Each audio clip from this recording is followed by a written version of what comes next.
Olá, meu nome é Marisa Alves Araújo, sou aluna do nono período de graduação do curso de Odontologia da Universidade Federal de Goiás e irei abordar o tema a aplicação do nome social na prática odontológica, envolvendo cuidado ético e os aspectos legais.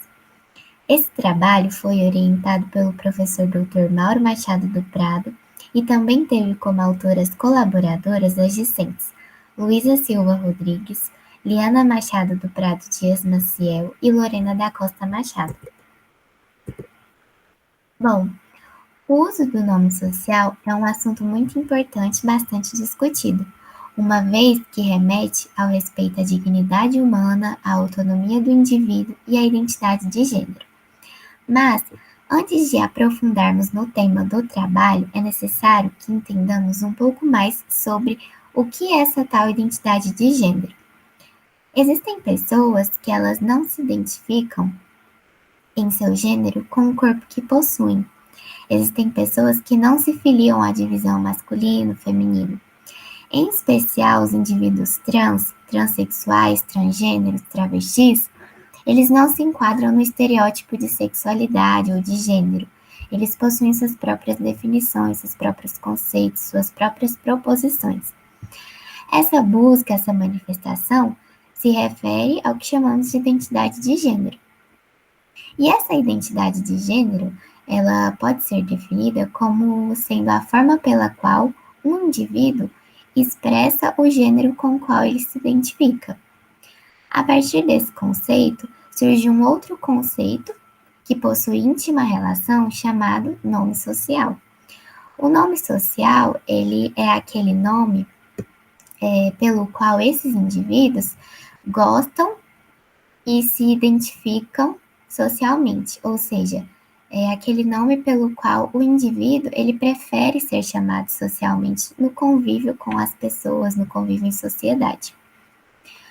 A adoção do uso do nome social e o reconhecimento da identidade de gênero passaram a ser respeitados após a publicação de um decreto presidencial, em abril de 2016, de número 8.727, o qual obrigou que se observasse a vontade do indivíduo em adequar o seu nome ao seu gênero.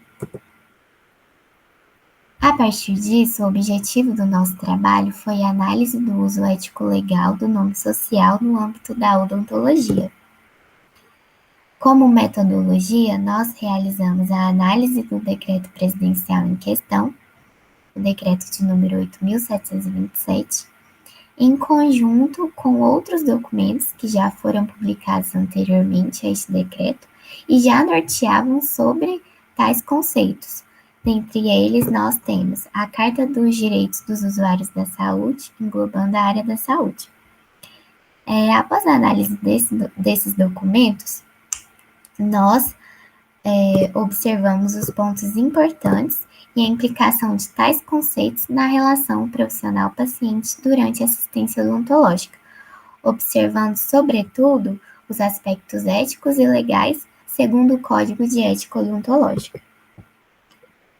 Como resultados, nós temos que, primeiramente, o profissional ele deve se atentar ao respeito à vontade do paciente, isto é, na primeira consulta, naquele primeiro contato com o paciente, o profissional deve perguntar ao paciente como este gostaria de ser chamado. Feito isso, os documentos de uso no consultório e o convívio social no consultório devem levar em consideração o uso do nome social, caso assim seja optado pelo paciente. Como documentos de uso no consultório, nós temos o próprio prontuário do paciente e os demais documentos ali utilizados no consultório. Todos estes podem utilizar o nome social da pessoa. Com relação aos documentos externos e oficiosos, ou seja, aqueles documentos que serão utilizados fora do consultório, o profissional deve utilizar o nome civil do indivíduo, uma vez que, na maioria das vezes, esses documentos necessitam de ser utilizados junto a algum documento de identificação pessoal daquela pessoa, e os nomes precisam ter correspondência. Como documentos externos e oficiosos, nós temos o atestado odontológico, as receitas, por exemplo, dentre outros. A partir disso, nós concluímos que o Decreto Presidencial de número 8.727 representou um documento divisor de águas, sendo um grande avanço no respeito à dignidade e garantindo os direitos desse grupo de indivíduos.